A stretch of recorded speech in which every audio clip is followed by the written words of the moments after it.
Good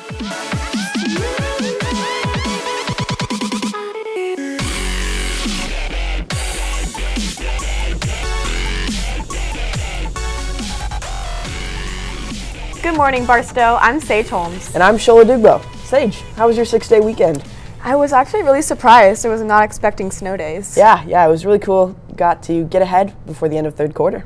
Well, in boys basketball, the boys lost 59-61 to St. Michael, the Archangel, in the first round of districts, and the girls won 40-19 to St. Michael, the Archangel, and will play in district final tomorrow at 6.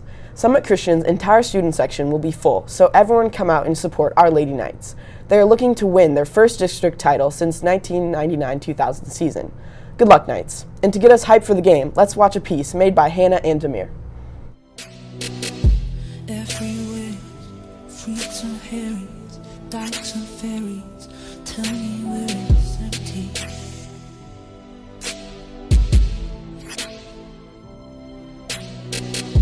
Tax the rich, feed the poor, till there are rich no more.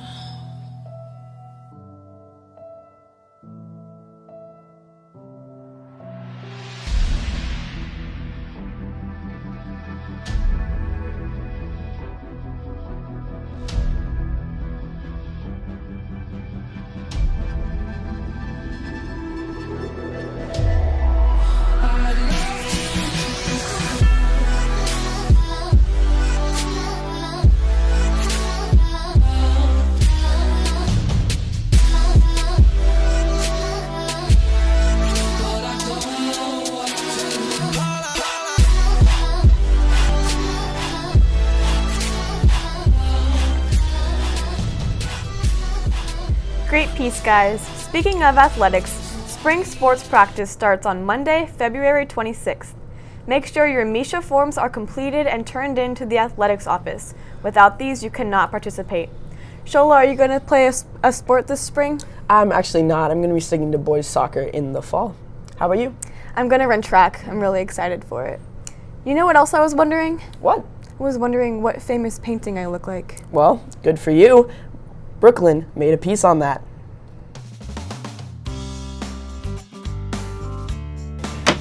So I take a picture of myself.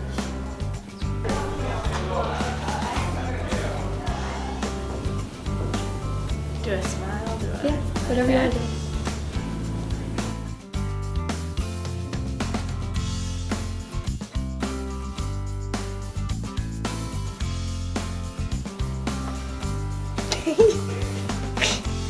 Portrait of a woman with earrings. Also, a sailor's yarn. Miss Leo contest. I don't know how to say this one. Portrait of Princess Alexandra Golitsina and her son Piotr. I don't know. Mine has a box around the face. Look at that. Do you see it?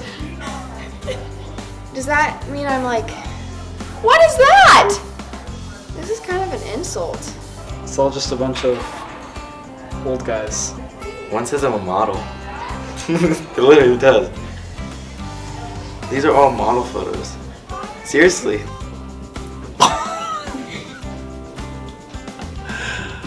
Wow. I'm Christian Krog. I definitely have that beard, but I don't think my forehead's that big. Maybe it is. What? This is just... Okay, but the worst one is the very first one. I have, I guess, a box head. Great piece, Brooklyn. Everyone wished the Middle School Science Bowl luck as they travel to St. Louis for their regional competition. This is the third year the middle school has put together a team for this extremely competitive tournament.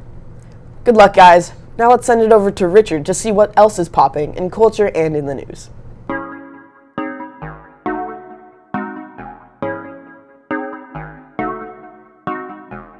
If you got a story to tell, I guess all you need is a studio. If you got a product to sell, just make sure the business is booming though. So you knowing what the business is. Johnny Cage when I grip a pen, you couldn't see me on my old pictures. Now I'm shooting. Thanks, Shola. This week is packed, so let's get started. The Olympics have been going on for a bit, in case you haven't heard. So far, Norway has the most medals out of any country with 37. The U.S. women's hockey team won gold Wednesday night and brought the American medal count to 21. The U.S. has been struggling to get on the podium up until this point. President Trump has yet to blame anyone for this, but I'll let you know when he does. LeBron James' weekend was overshadowed by controversy with Fox News host Laura Ingraham after he spoke out against President Trump and racism. Ingraham told James to shut up and dribble. LeBron responded after All-Star practice by saying, "I will not just shut up and dribble, so thank you, whatever her name is. I get to sit up here and talk about what's really important and how I can help change kids." In lieu of some harder news to present, let's have a moment of silence for the 17 people who were killed last week in a school shooting in Florida.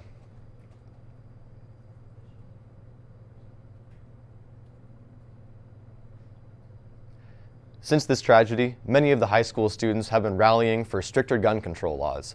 They have planned a nationwide walkout on March 14th at 10 a.m. for students to go outside for 17 minutes to call Congress for action to be taken for stricter gun control measures. Missouri Governor Eric Greitens was arrested yesterday and taken into custody after a St. Louis grand jury handed down an indictment against the Republican governor on a felony charge of invasion of privacy, according to the Kansas City Star. This follows Greitens' admission to having an affair with a hairdresser in 2015, where he threatened to release a nude photograph of the hairdresser if she ever publicly spoke about the affair. This is a developing story, so I'll keep you posted. My last tidbit for the day is pretty strange, so bear with me. There is a man, only known as Noah, who claims to be from the year 2030. Supposedly, Noah has passed multiple lie detector tests, even while insisting that he is a time traveler. He speaks in a mumble and refuses to be identified out of fear of being assassinated. He claims that in the future, President Trump will be re-elected for a second term, the president in 2030 will be someone named Ilana Romiki, and humans will reach Mars in 2028, the same year that time travel is discovered. Oh, and he also says that Google Glass-style robots will take over the world in 10 years. At least he doesn't think the world is flat. Well, that's all for you today. Back to you, Sage. Thanks, Richard. I don't know how I feel about Noah the time traveler, but I do know that this week's poll is Android versus Apple. Don't forget to vote on BTVN's Instagram story. Before we end the show, make sure to check your email for volunteering opportunities sent out by Ms. Zimmerman. That's all we have for you today, so have a great weekend. I'm Shola. And I'm Sage. Happy Friday, Barstow.